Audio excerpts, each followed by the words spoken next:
Hello students, good morning बेटा।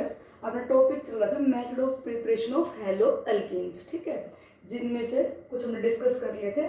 Last है बोरोडाइन Hunsdiecker reaction. Name reaction बेटे, Borodine Hunsdiecker reaction. That reaction is applied for the silver salt of the carboxylic acid या फिर lead salt of carboxylic acid. Most of silver salt दिया होता है, lead salt भी हो सकता है, ठीक है। Silver salt of carboxylic acid treated with either bromine या फिर क्लोरीन, या तो ब्रोमिनेशन करवा दिया जाए chlorination in the presence of a non polar solvent carbon tetra chloride. क्या होगा बेटा, यहाँ से CO2 निकल जाएगा। जब ब्रोमीन डाला तो AgBr निकल गया और एक ब्रोमीन इसके साथ लग जाएगा, क्या बन जाएगा, एल्काइल ब्रोमाइड। क्या निकल गया यहाँ से, ये CO2 और साथ में क्या निकलेगा, AgBr। ये Borodine Hunsdiecker reaction for the preparation of alkyl bromide. बेटा इस रिएक्शन में कार्बन सीरीज डिक्रीज हो गई। जितने कार्बन एटम का कार्बोक्सिलिक एसिड लेके चलेंगे उससे 1 कार्बन एटम लेस का अपने को अल्काइल लेड मिलेगा। जैसे हम कार्बोक्सिलिक एसिड ले लें, मान लीजिए propanoic acid, this heated with silver oxide, तो यहाँ से बन गया silver salt of propanoic acid. Now this silver salt of propanoic acid treated with bromine in the presence of carbon tetrachloride solvent। तो क्या होगा, यहाँ से देखो CO2 निकला था अपने पास, 1 2 3 प्रोपेनोइक एसिड, ये CO2 निकल गया, AgBr निकल गया और क्या बन गया बेटा, इथाइल ब्रोमाइड। साल्ट अपने पास प्रोपेनोइक एसिड का था और प्रोडक्ट क्या मिला, ethyl bromide. It is a method of descending the carbon series. बेटा कन्वर्जन में सारी चीज काम आएगी। क्वेश्चन देखिए किसको इसमें कन्वर्ट करो, जैसे +1 का याद हो तो convert the methyl chloride to ethane, Wurtz reaction से कन्वर्ट हो जाएगी। ऐसे अगर कभी कन्वर्जन में कार्बन सीरीज कम करनी पड़े, 1 2 3 प्रोपेनो से इथाइल की तरफ आना है तो ये बोरोडाइन हंस डाइकर रिएक्शन करवाता है, ठीक है। यहाँ से बाई प्रोडक्ट निकला AgBr और क्या निकल गया, CO2। Because this reaction involves removal of CO2, that's why that also called decarboxylation। Okay, give the example of decarboxylation reaction। But यहाँ पे CO2 निकल रहा है तो it is the example of decarboxylation reaction. ऐसे एग्जांपल अगर आपको +1 का याद हो तो कि sodium salt of carboxylic acid heated with soda lime, जब सोडा लाइम को हीट करते हैं तो यहाँ से निकल गया Na2CO3, कार्बन सीरीज डिक्रीज होती है, मीथेन का बन रहा है, ये भी डीकार्बोक्सिलेशन है। यहाँ पे एल्केन बन रहा है, ये alkyl halide. Know how that reaction takes place, होती कैसे बेटा रिएक्शन, मैकेनिज्म ऑफ रिएक्शन, किस तरह से होती है रिएक्शन, तो वे ऑफ रिएक्शन बेटा इस ब्रोमीन का हो जाता है होमोलिटिक क्लीवेज। जैसे इसका होमोलिटिक क्लीवेज होगा क्या प्रोड्यूस होगी, यहाँ पे bromine free radical. This bromine free radical carry out the homolytic cleavage of oxygen silver bond. अब ब्रोमीन फ्री रेडिकल को तो अपने आप को स्टेबल करने के लिए फ्री रेडिकल चाहिए, तो इस बॉन्ड का हो गया होमोलाइसिस। यहाँ सिल्वर फ्री रेडिकल बनी, वो सिल्वर फ्री रेडिकल इस ब्रोमीन के साथ जुड़ के और निकल गया सिल्वर ब्रोमाइड, निकल गई। यहाँ पे आ गया इनपुट इलेक्ट्रॉन, ये बन गया, ठीक। अब बेटे जो कार्बोक्सिलेट है, ये जो यहाँ बना है, इस कार्बोक्सिलेट में इस कार्बन कार्बन बॉन्ड का, ये alkyl group methyl ethyl propyl कुछ भी है, तो कार्बन का बॉन्ड कार्बन से, इस कार्बन कार्बन बॉन्ड का हो गया होमोलिटिक क्लीवेज। अनपेयर्ड इलेक्ट्रॉन यहाँ पे, अनपेयर्ड यहाँ पे, तो ये अनपेयर्ड और अनपेयर्ड कंबाइन हो क्या निकल गया, ये CO2, तो यहाँ से निकल गए CO2 और क्या बन गई बेटे, ये अल्काइल फ्री रेडिकल। क्या बताया, ब्रोमीन फ्री रेडिकल जो बनी थी उसने इसका होमोलाइसिस किया। इसके बाद इस कार्बन कार्बन बॉन्ड का होमोलिटिक क्लीवेज होगा, अल्काइल फ्री रेडिकल बन गई। Now this alkyl free radical attack on the another bromine. बेटा ब्रोमीन मॉलिक्यूल है बहुत सारे, दूसरे पे अटैक करेगा, यहाँ से नई ब्रोमीन फ्री रेडिकल जनरेट होगी।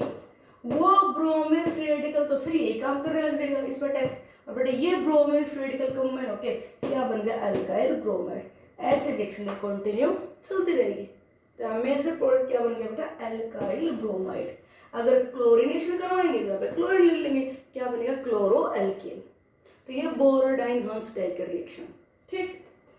अगर बेटा यहाँ पे ब्रोमीन या क्लोरीन के अलावा आयोडीन ले लिया जाए तो बेटा यहाँ पे आयोडीन लेंगे तो अपना जो मेजर प्रोडक्ट है वो अल्काइल आयोडाइड नहीं, यहाँ से प्रोडक्ट बनेगा एस्टर। RCOOR, प्रोडक्ट ये बनेगा एस्ट होगा, जैसे formation of ester, ester formation होगी यहाँ से, ये सिल्वर आयोडाइड निकल जाएगा, ठीक, ये 2 मोल ले लिया यहाँ से, CO2 निकल जाएगा, देखो रिएक्शन बैलेंस करेगा, 2 मोल ले लिया तो RCOOR, 2 अल्काइल पार्ट आ गए, एक ये पार्ट आ गया, एक CO2 निकल गया और 2 सिल्वर थे वो इस आयोडीन के साथ कंबाइन होके 2 मोल ऑफ सिल्वर आयोडाइड निकल गया, 2 मोल लिए, अल्काइल पार्ट 2 हो गए, CO पार्ट 1 आ गया, एक यहाँ से क्या निकल गया, CO2, यहाँ RC और बन गया और 2 मोल ऑफ AgI। मीन्स अगर आयोडीन लेंगे तो बेटा अपना प्रोडक्ट है ना वो इंस्टेड ऑफ अल्काइलाइड क्या बनेगा, एस्टर, और ये रिएक्शन क्या कहते हैं, ब्रिन-बाउमैन-सिमोनिन रिएक्शन, वो अल्काइल ब्रोमाइड या अल्काइल क्लोराइड का बनना from silver salt of carboxylic acid, वो तो बोरोडाइन-हंस-डाई का रिएक्शन, और ये वाला रिएक्शन क्या कहलाएगा बेटा, जो नेक्स्ट लिख रखे ब्रिन-बाउमैन-सिमोनिन रिएक्शन, क्या होगा यहाँ पे, देखो अब एस्टर फॉर्मेशन कैसे, रिएक्शन वैसे हो रही है कि यहाँ पे क्या हुआ, इस आयोडीन का होमोलिटिक क्लीवेज, बेटा क्या बनी, आयोडीन फ्री रेडिकल, ये आयोडीन फ्री रेडिकल अपने आप को स्टेबल करने के लिए ऑक्सीजन सिल्वर बॉन्ड का होमोलिटिक क्लीवेज क्या निकल गया, AgI हो गया, ये अनपेयर्ड इलेक्ट्रॉन आया यहाँ पे, ये बेटा जो अनपेयर्ड इलेक्ट्रॉन आया इसने इसका क्या कर दिया, होमोलिटिक क्लीवेज, तो क्या निकल गई यहाँ से CO2 और क्या बन गई, अल्काइल फ्री रेडिकल। अब बेटा इस अल्काइल फ्री रेडिकल के पास 2 ऑप्शन है, देखो रिएक्शन कंटिन्यू चलते रहेगी तो ये वाला बनता रहेगा, आगे अल्काइल फ्री रेडिकल बनती रहेगी, तो ये अल्काइल फ्री रेडिकल बेटा आयोडीन मॉलिक्यूल पे अटैक ना करके, फिर iodine size large bond long और थोड़ा वीक होगा, इसकी बजाय ये स्टेबल कंपाउंड बना लेते हैं with combining with this free radical, इस फ्री रेडिकल के साथ इधर लिखते हैं RCOO, ये आपस में कंबाइन हो गए और एक कंबाइन होके मेजर प्रोडक्ट यहाँ पे क्या बन गया, एस्टर, ये बन गया, क्या बताया कि होमोलिटिक क्लीवेज होगी, ये बनता रहेगा, ये इसमें कन्वर्ट होता रहेगा, तो ये अल्काइल फ्री रेडिकल जो यहाँ पे बनने लग रहा है फ्री रेडिकल उसी के साथ कंबाइन होकर वापस किस में कन्वर्ट हो जाती है, एस्टर, ठीक है, जैसे 2 मोल लिया, एक मोल से बन गई अल्काइल फ्री रेडिकल और दूसरे मोल से जैसे ये बनी इसके साथ ये आपस में कंबाइन हो गई, ये आपस में कंबाइन हो गई और क्या बन गया, प्रोडक्ट एस्टर, ठीक, तो आयोडीन लेंगे तो प्रोडक्ट बनेगा एस्टर, और बेटा क्लोरीन और ब्रोमीन लेंगे तो क्या बनेगा, अल्काइल क्लोराइड और अल्काइल ब्रोमाइड। ये थे बेटा all the methods of preparation of halo alkenes, ठीक, हैलो एल्कीन्स की बताया कि by the halogenation of alkane, alkane का हैलोजिनेशन करवा दे सनलाइट की प्रेजेंस में तो वहां से बनेंगे हैलो एल्कीन्स, पता है एल्कीन का हैलोजिनेशन करवा दिया जाए डार्क में करवाओगे तो पाई बॉन्ड हटके ऐड हो जाएगा, और अगर सनलाइट की प्रेजेंस में करवाओगे या हाई टेम्परेचर पे तो अलाइलिक हैलोजिनेशन, इस एल्कीन में HX ऐड कर दो मार्कोनिक रूल के अकॉर्डिंग, अगर आप पर ऑक्साइड की प्रेजेंस में HBr डालोगे तो एंटी मार्कोनिक रूल के अकॉर्डिंग, अगर अपने पास अल्काइल क्लोराइड या अल्काइल ब्रोमाइड बना हुआ है तो बेटा उसको सोडियम आयोडाइड के साथ एसीटोन की प्रेजेंस में हीट कर दो तो अल्काइल आयोडाइड बन जाएगा, फिंकलस्टेन रिएक्शन, फिंकलस्टेन, और अगर इसके साथ हिट करोगे तो अल्काइल फ्लोराइड बन जाएगा, कौन सी रिएक्शन है, स्वार्ट्स रिएक्शन, ठीक है, और बताया कि एल्कोहल से अल्काइलाइड बन जाती है, वो अपना बड़ा टॉपिक रहा कि एल्कोहल में H6 डालो तो अल्काइलाइड बन जाएगा, है ना, जो HCl डालोगे तो प्राइमरी अल्कोहल के साथ रूम टेम्परेचर रिएक्शन नहीं होगी, लूकास रिएजेंट इंपॉर्टेंट है वहां पे, ठीक, अच्छा अगर इस अल्कोहल में PCl5 डाले तो मैकेनिज्म है SN2 के थ्रू अल्काइल क्लोराइड बन जाएगा, PCl3 डालोगे तो अल्काइल क्लोराइड SN2 के थ्रू बन जाएगा, thionyl chloride is the best method for the formation of alkyl chloride from the alcohol. Reaction of alcohol with thionyl chloride is the best method for the preparation of alkyl chloride. याद रखना conversion में alcohol से alkyl chloride बनाना हो तो क्या डाल देना, thionyl chloride, only ये डालोगे तो मैकेनिज्म बेटा SNI, इंटरनल न्यूक्लियोफिलिक सब्स्टिट्यूशन, जो अरेंजमेंट यहाँ पे है वही मिलेगा प्रोडक्ट में, और अगर पीरियडिन की प्रेजेंस में करवाया तो SN2, ठीक, ये थे all methods of preparation of halo alkanes. ठीक बेटा, अब हैलो एल्केन्स की पढ़ेंगे हम फिजिकल प्रॉपर्टी, फिर उनकी केमिकल प्रॉपर्टीज। तो फिजिकल प्रॉपर्टीज में आता है फिजिकल स्टेट के बारे में कि हैलो एल्केन किस स्टेट में एग्जिस्ट करते हैं, आता है बॉइलिंग पॉइंट के बारे में, सोल्युबिलिटी के बारे में, ये फिजिकल प्रॉपर्टीज है। तो फिजिकल स्टेट हैलो एल्केन्स में बेटा कार्बन हैलोजन बॉन्ड पोलर है, तो halo alkane and halo alkane molecules held together through dipole dipole interaction. Bond polar है तो पोलर मॉलिक्यूल्स के बीच में क्या होता है, डाइपोल डाइपोल इंटरेक्शन। तो molecules of haloalkanes held together through dipole dipole interaction, or you know that the type of dipole dipole interaction is the van der Waals forces, dipole dipole dipole induced dipole, ये किस में आता है सारा, van der Waals forces में।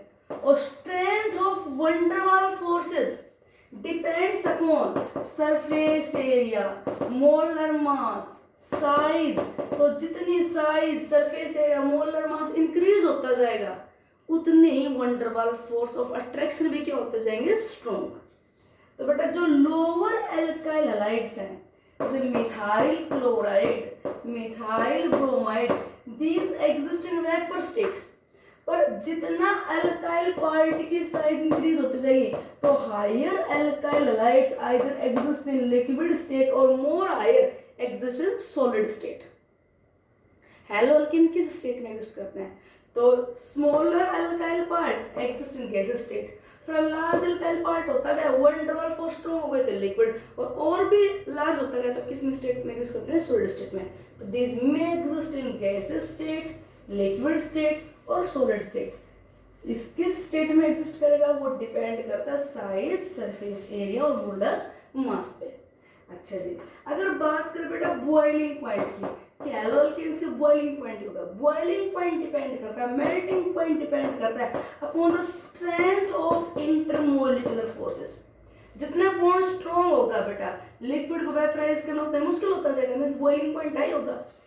तो alkyl halides polar है, अगर हम इतने मोलर मास का कोरस्पॉन्डिंग हम एल्केन लें तो these possess higher boiling point as compare to comparable molar mass alkene.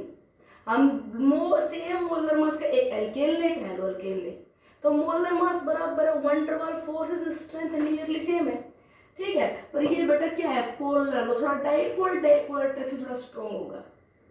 तो halo alkanes due to their polar nature having slightly higher boiling point as compared to their corresponding molar mass hydrocarbons, means alkanes और alkynes, उनकी वजह hello alkanes का boiling point आया होगा। Secondly, if we take the alkyl part same but halogen is different, alkyl fluoride, alkyl chloride, alkyl bromide, alkyl iodide, बेटा alkyl part यहाँ पे same है, फ्लोरीन से बड़ा क्लोरीन है, क्लोरीन से बड़ा ब्रोमीन है, तो हैलोजन की साइज इंक्रीज होगी, मोलर मास बढ़ेगा, सरफेस एरिया बढ़ेगा, तो बॉइलिंग पॉइंट भी क्या होता जाएगा, इंक्रीज। ये इंपॉर्टेंट। एल्काइल फ्लोराइड से हाई बॉइलिंग पॉइंट होगा कंपेरेबल एल्काइल क्लोराइड्स का, एल्काइल ब्रोमाइड का, उससे हाई एल्काइल आयोडाइड का, ठीक है। आर पार्ट सेम चल रहा है, हैलोजन बड़ा होता गया, साइज बढ़ती गई, मास बढ़ता गया, बॉइलिंग पॉइंट क्या होता जाएगा, इंक्रीज। अगर हम एल्काइल पार्ट सेम लें, हैलोजन सेम ले, बट नंबर ऑफ हैलोजन बढ़ा दे, जैसे मिथाइल क्लोराइड से ज्यादा होगा मिथाइलिन डाइक्लोराइड का, एक क्लोराइड का ज्यादा हो गया, H की जगह Cl आ गया, मोलर मास बढ़ेगा, उससे हाई होगा क्लोरोफॉर्म का, उससे भी हाई होगा बेटा ब्रोमोफॉर्म का, ठीक।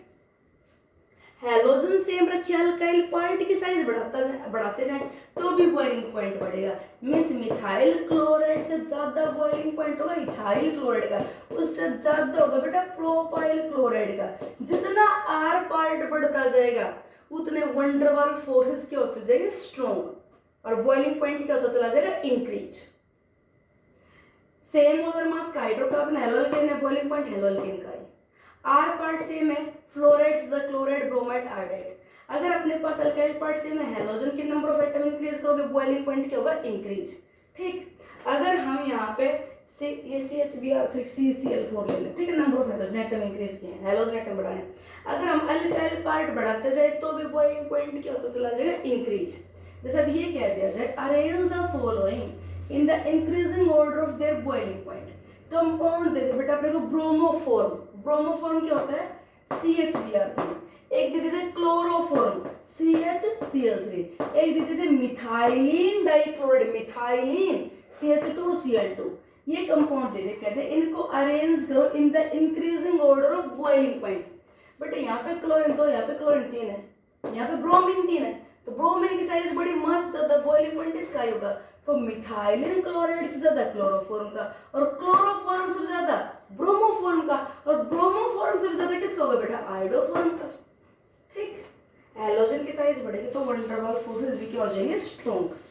Next, with the same alkyl if you take different isomers, एक तो है अपने पास प्रोपाइल क्लोराइड और एक है बेटा अपने पास isopropyl chloride, propyl chloride, isopropyl chloride. तो क्या होगा, यहाँ पे जिस CX के बॉन्ड के थ्रू डाइपोल डाइपोल अट्रैक्शन होगा, जिस 6 थ्रू 3 की चेन है, और यहाँ पे जिस CX के थ्रू इंटरेक्शन होगा 2 की चेन है। देखो ऐसे लिखो ये CHCl, क्योंकि अपनी पोलर साइड तो बेटा कौन सी है, ये है, डाइपोल डाइपोल अट्रैक्शन इसके थ्रू होगा, तो इसके थ्रू होगा तो सरफेस एरिया 2 का, यहाँ पे कितना 3 का। तो प्राइमरी का बॉइलिंग पॉइंट ज्यादा होगा एज कंपेयर टू सेकेंडरी, और सेकेंडरी का ज्यादा होगा as compare to tertiary. Upon branching surface area decreases और van der Waals forces weaken. तो जो पोलर साइड है उसके अलोंग आप सरफेस एरिया देखिए, जितना सरफेस एरिया डिक्रीज होता जाएगा उतना बेटा बॉइलिंग पॉइंट भी क्या होता जाएगा, decrease, van der Waals forces क्या होता जाएगा, वीक।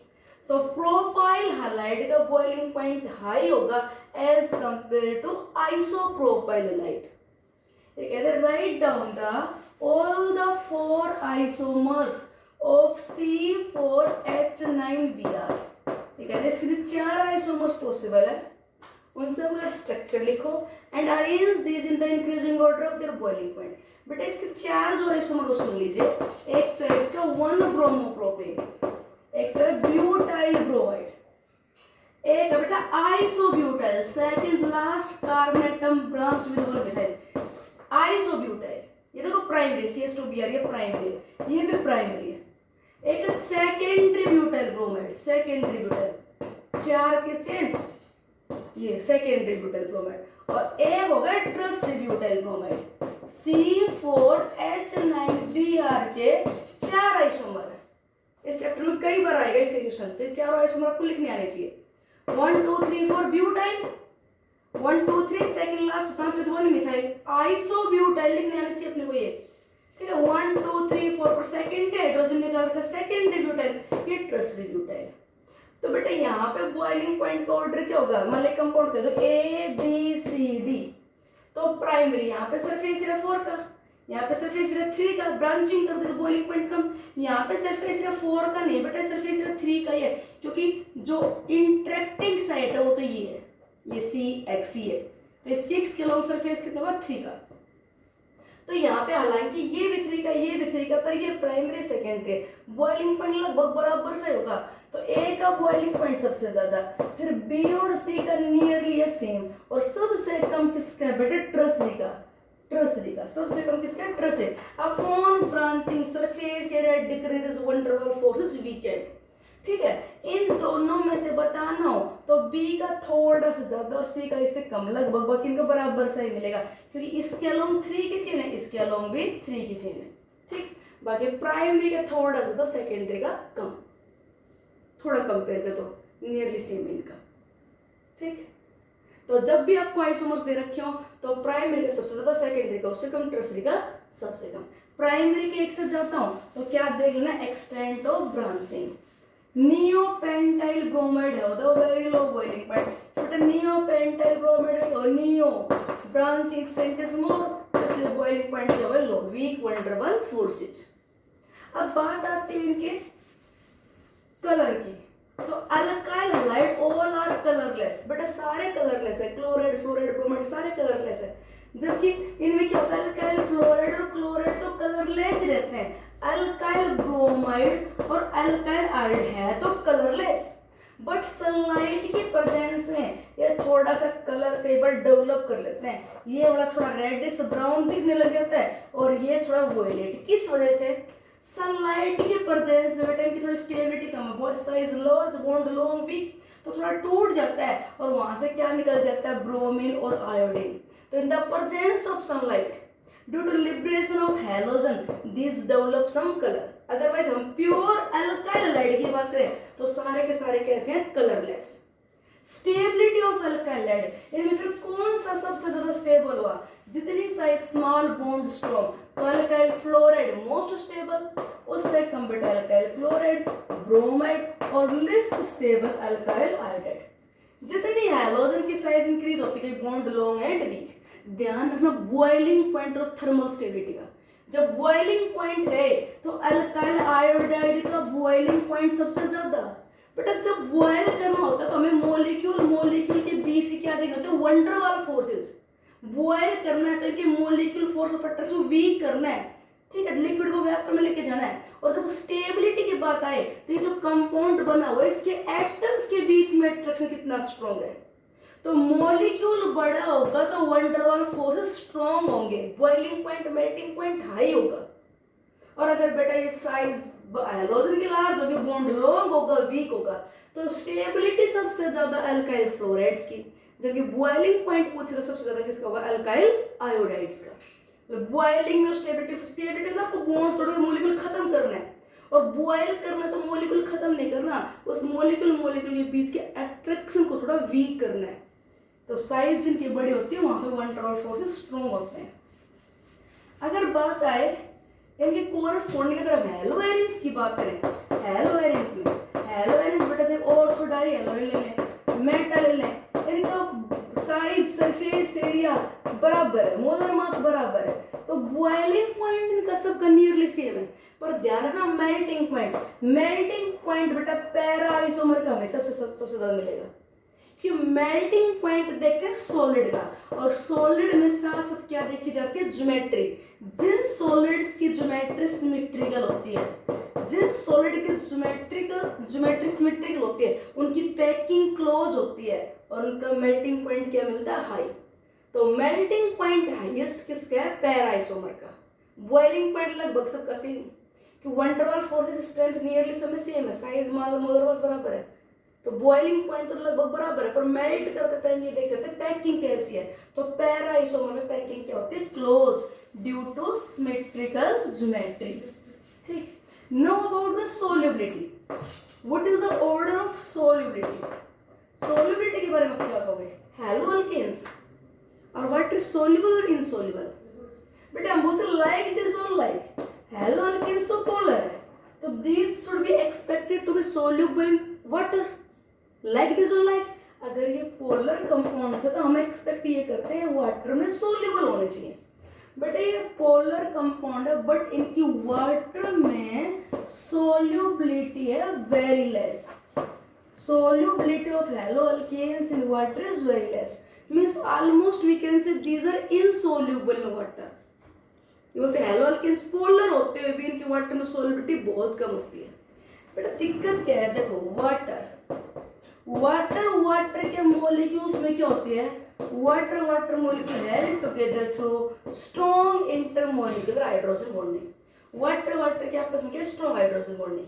अब मान ले मैं हेलो अल्केन ना लेके अल्कोहल ले, ये ले अल्कोहल, तो अल्कोहल जो मॉलिक्यूल्स है ना उनमें आपस में क्या होती है, स्ट्रॉन्ग हाइड्रोजन बॉन्डिंग।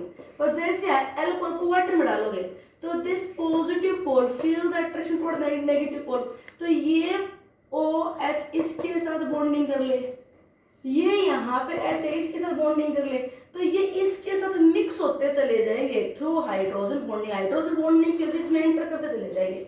अब बात करें हेलो अल्केन्स की, alkyl chlorides are polar although insoluble in water. Insoluble बेटा मतलब सोल्युबिलिटी बहुत कम है, these are very less soluble. बेटा क्या बात है कि these are not able to form the hydrogen bonding with this, ये इनमें इसलिए मिक्स नहीं हो पा रहे कि हाइड्रोजन बॉन्डिंग तो ये कर नहीं पाएंगे। ठीक, तो जरूरी थोड़ी कि जो हाइड्रोजन बॉन्डिंग करे वही सोल्युबल हो। अगर हम बात करें सोडियम क्लोराइड की, तो सोडियम क्लोराइड के वाटर के साथ हाइड्रोजन बॉन्डिंग करते हैं, ये भी तो सोल्युबल है। इसमें क्या होता है, पॉजिटिव आयन को नेगेटिव पोल अपनी तरफ खींच लेता है, नेगेटिव आयन को पॉजिटिव पोल अपनी तरफ खींच लेता है। हम बोलते हैं कि इन अपोजिट पोल की तरफ स्ट्रॉन्ग अट्रैक्शन इसमें मिक्स हो जाता है।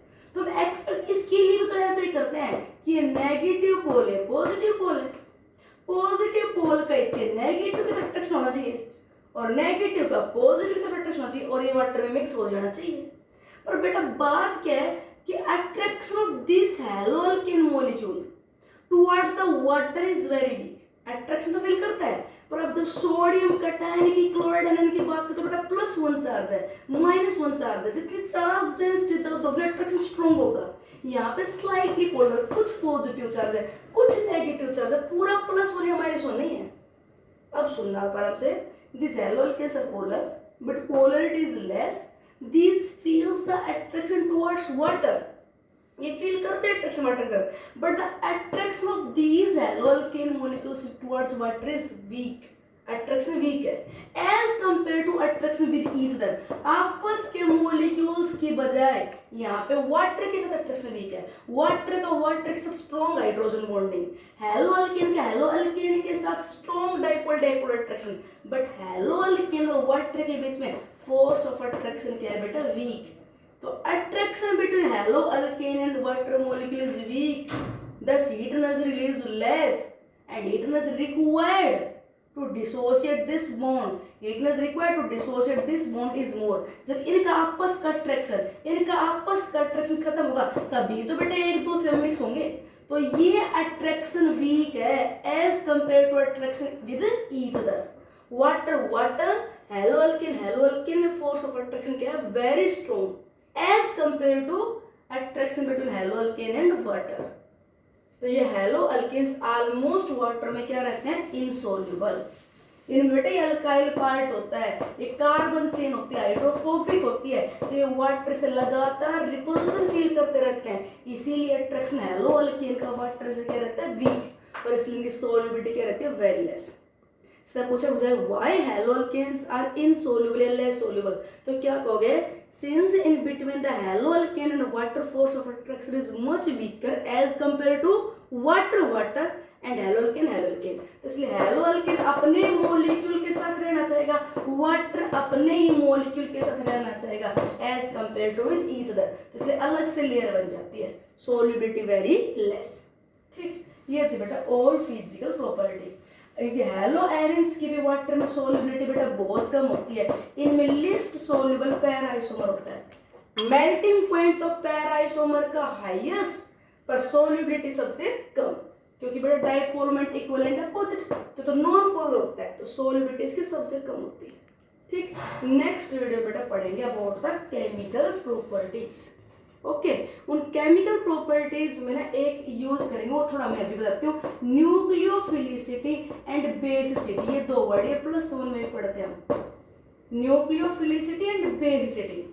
बेटा फर्क क्या, न्यूक्लियोफिलिसिटी होती है electron pair donating capacity to the electrophilic carbon. Electrophilic carbon मतलब इलेक्ट्रॉन डेफिशिएंट कार्बन, तो electron pair donating capacity to the electrophilic side, वो तो होती है न्यूक्लियोफिलिसिटी। और बेसिसिटी होती है H पॉजिटिव एब्स्ट्रैक्टिंग कैपेसिटी, कहीं से H पॉजिटिव आयन को निकालना, ये होती है बेसिसिटी। मान लीजिए OH नेगेटिव आयन है, ये कहीं पे अटैक करे यहाँ पे, तो इस टाइम ये हाइड्रोक्सिल आयन क्या एग्जिबिट कर रहा है, इसकी nucleophilicity, electron pair donating capacity. और अगर यही OH नेगेटिव आयन यहाँ से H पॉजिटिव आयन निकाल के ले जाए, तो ये क्या एग्जिबिट कर रहा है, इसकी बेसिसिटी। इसकी H पॉजिटिव निकालने वाली कैपेसिटी तो बेसिसिटी होगी, और इलेक्ट्रॉन पेयर देने वाली कैपेसिटी न्यूक्लियोफिलिसिटी होगी। इलेक्ट्रॉन रिच न्यूक्लियोफाइल होते हैं और इलेक्ट्रॉन रिच होते हैं वही बेटा बेसिसिटी भी उनकी आई होती है। पर फर्क ये है कि न्यूक्लियोफिलिसिटी बेटा सॉल्वेंट के नेचर के अकॉर्डिंग चेंज हो जाती है। पोलर सॉल्वेंट है या पोलर प्रोटिक सॉल्वेंट है या पोलर एप्रोटिक सॉल्वेंट है। सो वाटर ये पोलर प्रोटिक सॉल्वेंट है, अमोनिया पोलर प्रोटिक सॉल्वेंट है, जबकि DMSO di methyl sulpho oxide ये पोलर तो है बट एप्रोटिक, प्रोटॉन नहीं देगा। एसीटोन पोलर तो है पर कैसे, एप्रोटिक।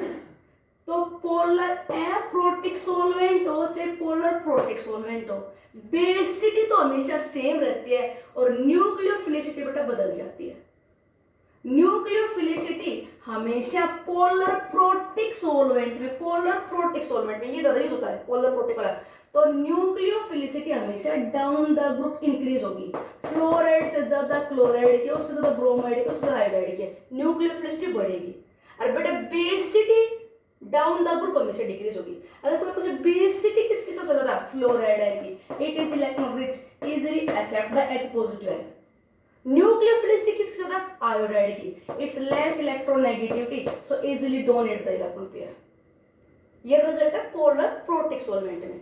सेम पीरियड क्यों बेटा, सेम पीरियड क्यों, जैसे CH3 नेगेटिव है, ये NH2 नेगेटिव, सेम पीरियड के मेंबर्स में हमेशा ऑर्डर सेम रहता है, बेसिसिटी भी इसकी सबसे ज्यादा और न्यूक्लियोफिलिसिटी भी इसी की सबसे ज्यादा।